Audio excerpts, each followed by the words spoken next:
Sobat Kabamafar, selamat datang di Podcast Sirup, sharing ilmiah rutin untuk perkembangan.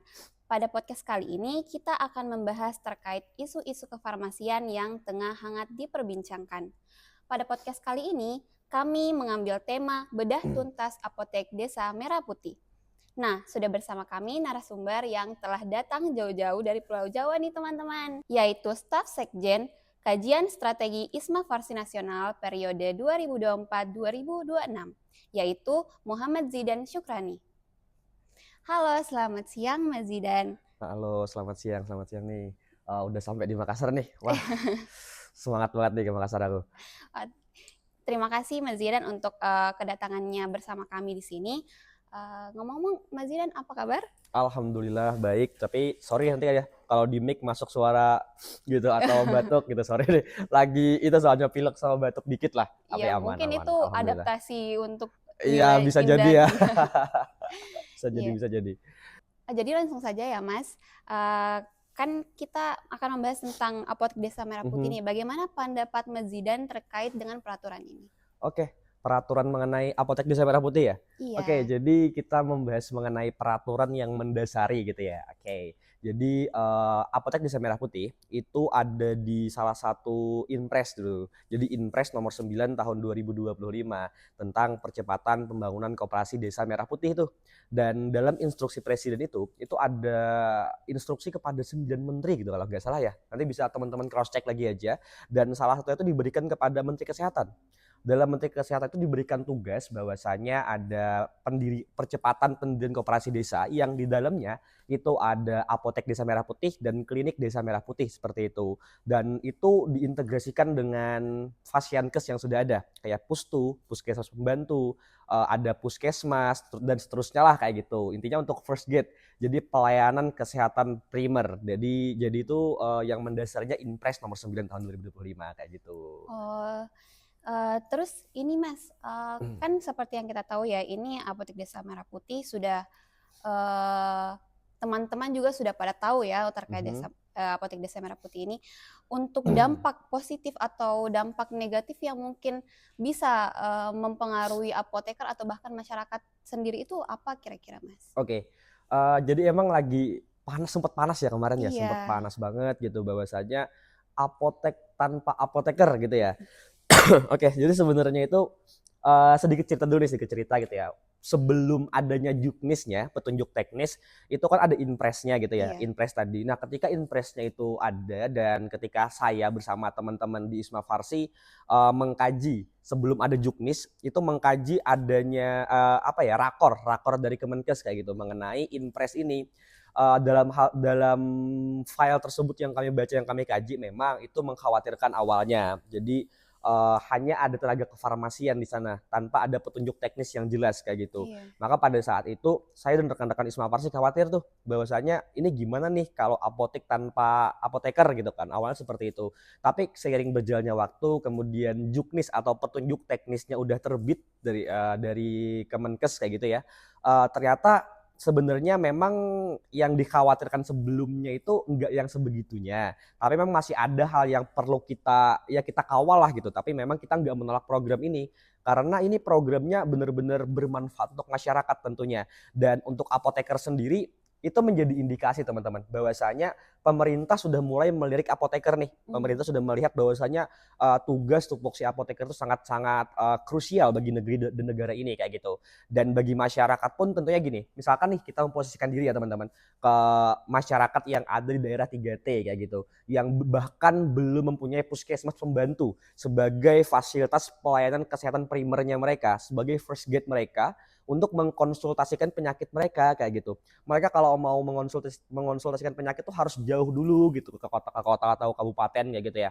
Dan dengan adanya program ini ada pembangunan di desa-desa yang memang belum memiliki.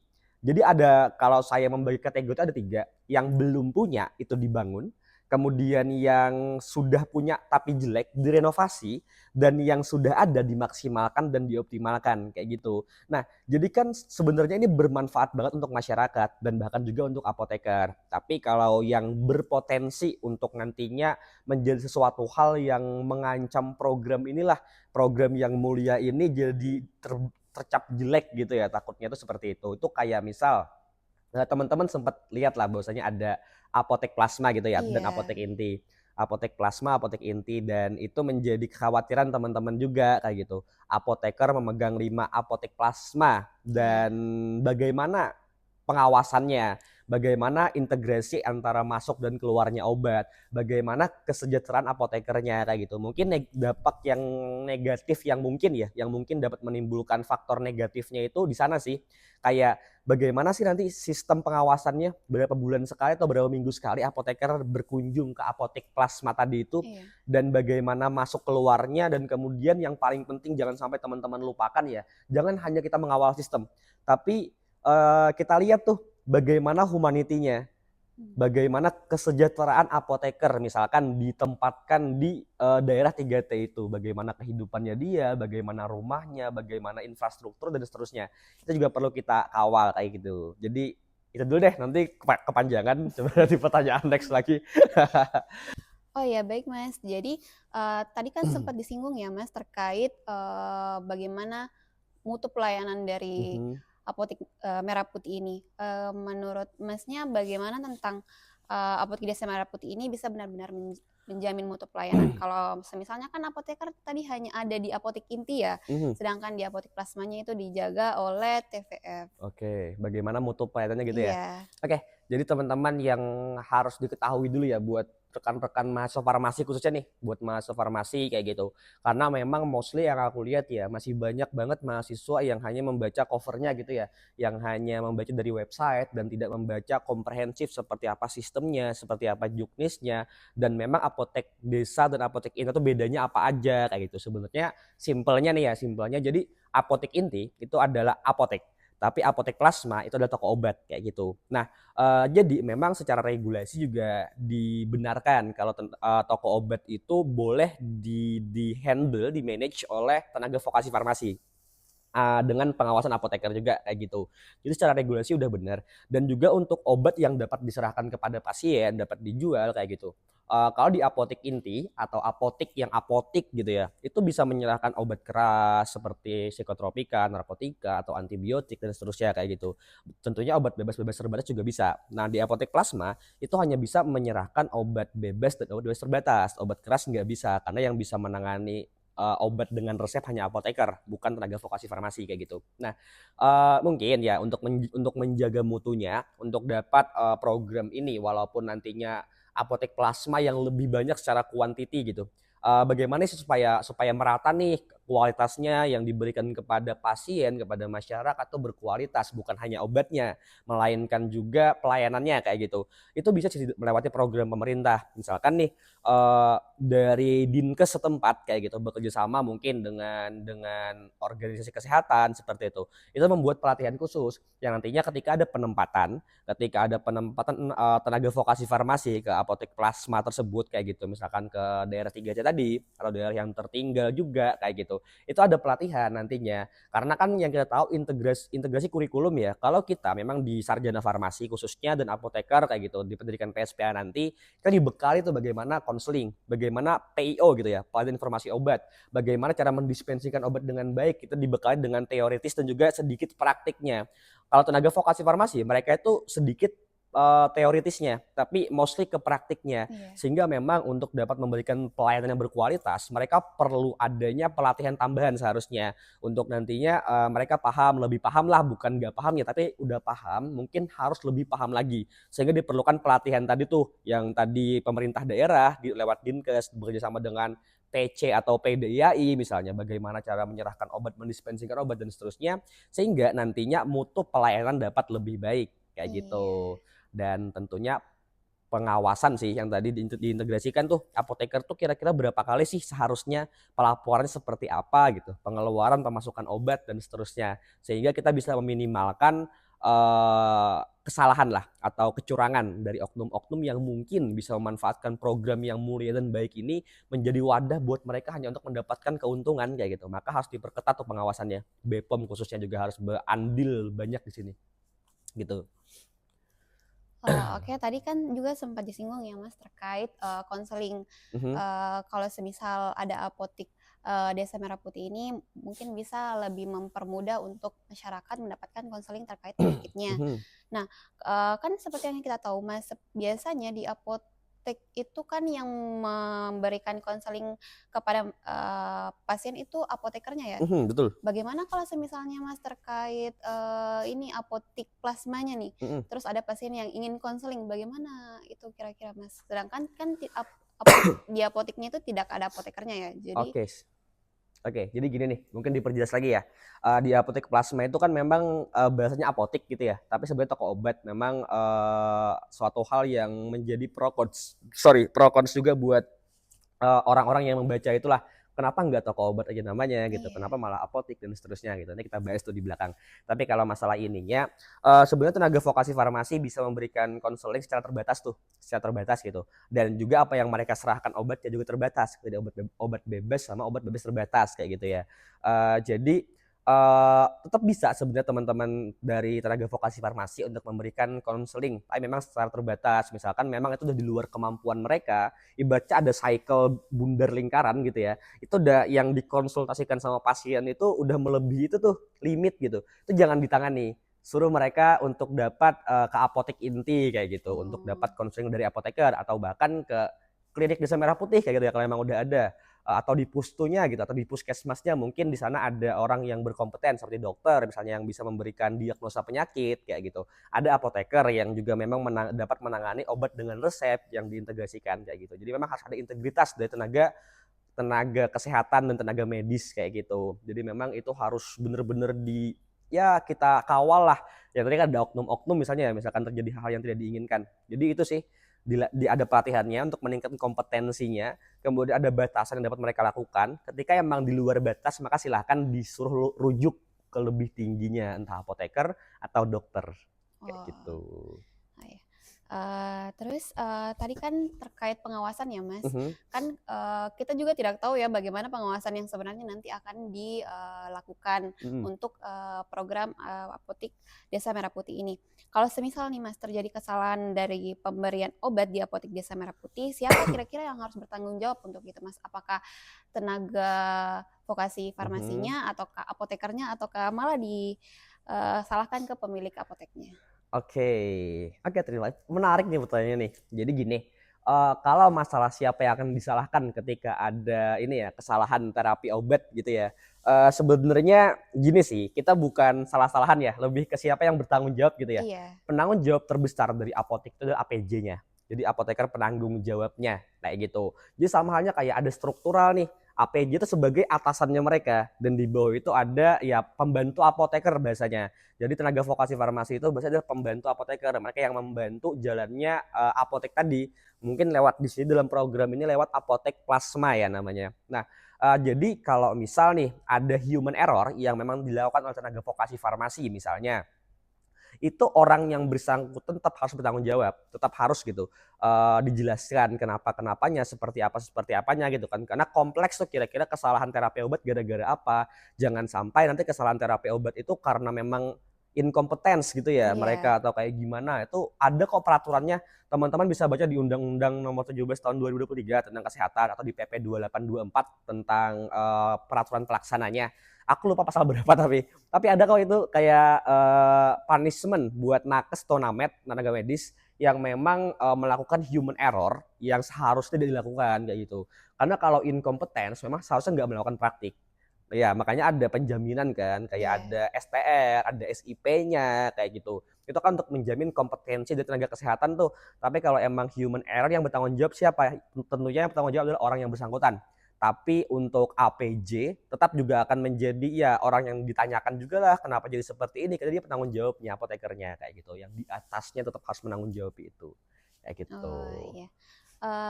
Selanjutnya Mas, bagaimana untuk kalau semisalnya nih, kan kita baru awal ya Mhm. untuk, program atau peraturan Apotik Desa Merah Putih ini, bagaimana untuk jangka panjangnya Mas? Apa dampaknya bagi profesi apoteker, kalau sistem Apotik Desa Merah Putih ini semakin meluas? Oke, dampaknya. Bagus, luar biasa, baik. Jadi gini nih, kita bahas di belakangnya ya. Jadi memang sebelum Inpres gitu ya, ini untuk Indonesia memang lewat Inpres itu. Tapi sebenarnya yang melatar belakangi adanya program ini adalah dari WHO teman-teman.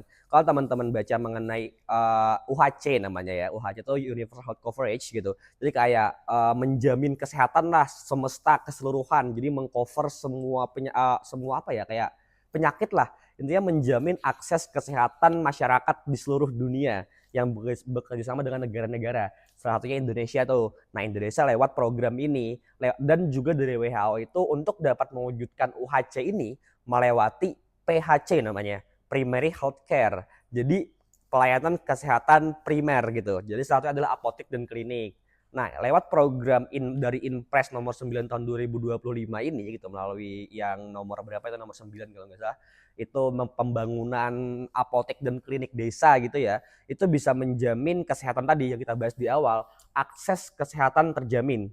Masyarakat dapat memberikan apa ya, melakukan konsultasi lah terhadap penyakitnya mereka, dapat mendapatkan obat dengan lebih dekat dan lebih mudah, bahkan bisa jadi lebih murah kayak gitu ya. Misalkan ada apa namanya, bantuan dari pemerintah misalnya, itu dapat sangat menguntungkan masyarakat gitu. Terus juga untuk apoteker tentunya kita dapat ini nih, apa namanya, lapangan pekerjaan juga seharusnya ya, apoteker yang lebih banyak juga, dan itu juga dipandang lah dari pemerintah bahwasanya kita tuh menjadi orang yang menjaga pintu masuk tuh untuk masyarakat, nggak sampai ke jauh, nggak Iya. sampai ke rumah sakit, itu kan lebih parah tuh, nggak sampai ke ICU atau apa gitu. Jadi kita menjaga tuh, kita memberikan terapi, oh gini obatnya ini. Nanti kalau mereka sembuh kan jadi kayak, oh ternyata yang program ini berhasil kayak gitu. Iya. Jadi dampaknya sangat luar biasa, sangat baik untuk menjamin akses kesehatan. Tapi memang kita tetap harus menjaga tadi, kita menjaga integritasnya kayak gimana, kita mengawal bagaimana sistemnya, terus bagaimana humanitinya. Karena ini nih, mungkin teman-teman juga mau mendengar ya, apa sih yang mungkin bisa menjadi dampak negatif nih, yang mungkin probabilitas atau opportunity-nya kayak gitu ya. Jadi kayak kita tuh anggaplah ya ketiadaan apoteker. Ini rada panjang nih jawabannya, sorry ya. Jadi di desa 3T nih, di desa 3T gitu misalkan, belum ada apoteker. Karena kita tahu secara data ya, by data, bahwasanya apoteker itu atau tenaga kefarmasian juga itu belum ideal di Indonesia. Iya kan? Hmm. Jadi kayak secara data tahun 2023 itu jumlah tenaga kefarmasian apoteker ya, apoteker kalau nggak salah. Apoteker itu 121.000. Sedangkan jumlah penduduk Indonesia 280 juta. Rasio ideal 1:1000. Seharusnya jumlah apoteker adalah 280 ribuan kayak gitu Iya. ya. Belum 50%-nya tuh. Maka pasti ada daerah-daerah, khusus ya daerah terpencil gitu ya, yang belum memiliki apoteker. Nah, oleh karena itu, misalkan program ini nih yang ditargetkan tahun 2029 terlaksananya, itu tercapainya keseluruhan gitu, itu dilaksanakan, itu menjadi suatu concern juga buat kita ketika nggak ada kayak gimana tugas pemerintah, bagaimana cara pemerintah mengadakan apoteker yang belum ada di desa tersebut kayak gitu kan. Nah, misalkan kita logikakan gitu ya, berdasarkan undang-undang nomor 13 nomor 17 sorry tahun 2023 tentang kesehatan, di pasal 286 gitu, mengenai tenaga apa ya, pelayanan kefarmasian atau kesehatan atau kedokteran atau medis gitu ya, itu bisa dilakukan. Nih sorry ya kalau nggak textbook banget, tapi intinya kayak Iya. gitu Iya, gitu. yang Jadi penting. tuh ketiadaan lah intinya. Ketika ketiadaan di suatu tempat tersebut, maka pelayanan tersebut boleh dilakukan oleh tenaga kesehatan yang lain. Jadi misalkan tuh tenaga kefarmasian belum ada di desa tersebut, maka pelayanan kefarmasian itu bisa dilakukan sama perawat misalnya, boleh dilindungi Hmm. undang-undang kayak gitu. Nah, maka dari itu ketika kita mengalami fenomena kekurangan apoteker dan nantinya program ini dipercepat dan dimasifkan, dan ada desa atau daerah yang belum punya apoteker, bagaimana cara pemerintah untuk mengadakannya itu. Terus kemudian bagaimana humanitinya di sana. Misalkan anggap belum ada, maka ada, kalau dihubungkan sama program pemerintah tugas khusus atau Nusantara Sehat ya bahasanya. Tahu teman-teman bisa cari Google aja, Nusantara Sehat atau tugas khusus gitu ya. Itu kayak peletakan tenaga kesehatan di desa-desa yang belum punya fasienkes kayak gitu. Nah, ketika memang diintegrasikan dengan hal tersebut, kalau kita baca di Juknis gitu ya, insentif buat apoteker di apotek inti itu sekitar 5 juta. Oke, anggaplah kita dari kota ya, anggap teman-teman dari kota Makassar nih, udah oke lah ada mall, ada kafe macam-macam, enak gitu ya hidup di sini, banyak semuanya lengkap gitu. Kemudian desa di Sulawesi ini ada salah satu desa yang memang belum memiliki apoteker dan pemerintah mau mengintegrasikan program untuk dapat mengirimkan apoteker ke desa tersebut kayak gitu ya, entah dalam jangka waktu atau kayak gimana untuk mengadakan ketiadaan.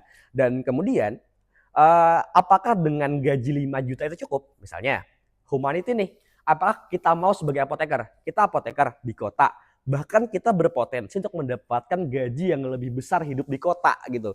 Dan teman-teman hidup di desa dapat program ini gaji 5 juta. Apakah banyak yang mau gitu? Pertama. Ketika banyak yang nggak mau, gimana mengadakannya? Iya. Kan kayak gitu, untuk menjaga integritas tenaga kesehatan, kayak gitu. Jangan sampai tenaga kefarmasian ini pelayanannya diambil alih oleh tenaga kesehatan yang lain, jangan sampai gitu. Maka berarti ini bisa dikawal teman-teman nih, bisa teman-teman angkat, bisa teman-teman tanyakan, pastikan seperti apa dan bagaimana, kayak gitu. Kita perlu penelitian, kita perlu research tentang hal ini, bagaimana teknisnya, bagaimana ketika ketiadaan, dan seterusnya. Maka perlu audiensi atau mungkin perlu diskusi publik, perlu kita mendengar pendapat dari pemerintah karena memang belum ada data yang konkret mengenai hal ini. Maka dari itu ini menjadi concern buat kita mahasiswa farmasi dan seharusnya juga bagi apoteker kayak gitu. Nah, maka dari itu ya kita lihat dan kita audiensikan kalau memang ada kesempatan gitu ya untuk mendapatkan data sehingga kita bisa mendapatkan datanya, kita bisa mengawal lebih lanjut by data. Jadi kalau dari ISMA Paris sendiri, kami selalu mengutamakan gerakan berbasis riset. Jadi by data, by research, jangan sampai kita bergerak gegabah kayak gitu. Oke, itu sih dari aku. Oh ya, terima kasih Mas. Untuk selanjutnya, apakah peraturan apotek Desa Merah Putih ini sudah sebelum dirancang dia itu sudah memasukkan atau melibatkan Mhm. masukan dari organisasi profesi apoteker atau mungkin maupun dari pihak tenaga vokasi farmasi sebelum diterapkan? Oke, aku minum dulu ya. Iya, nggak Tutupin apa-apa. dulu nih, Ya bukan silahkan. sponsor, sorry. Tutupin. So, aku jawab aja.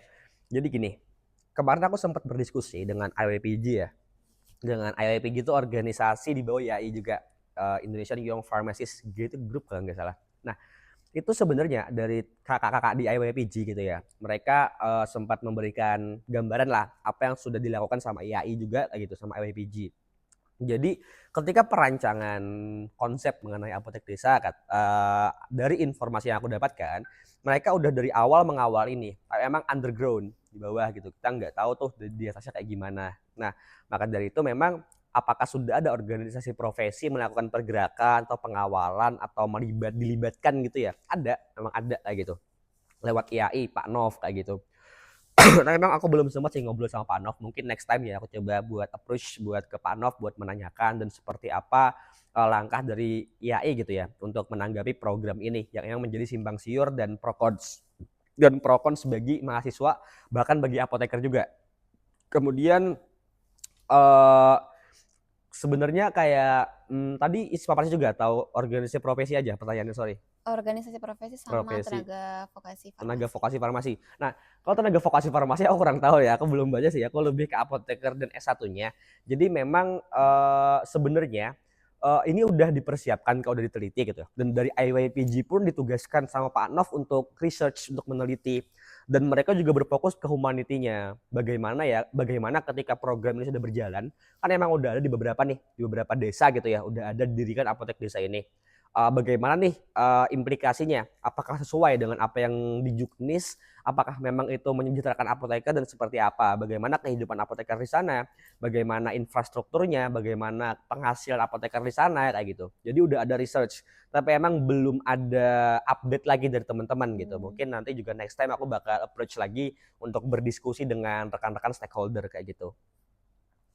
Oh iya.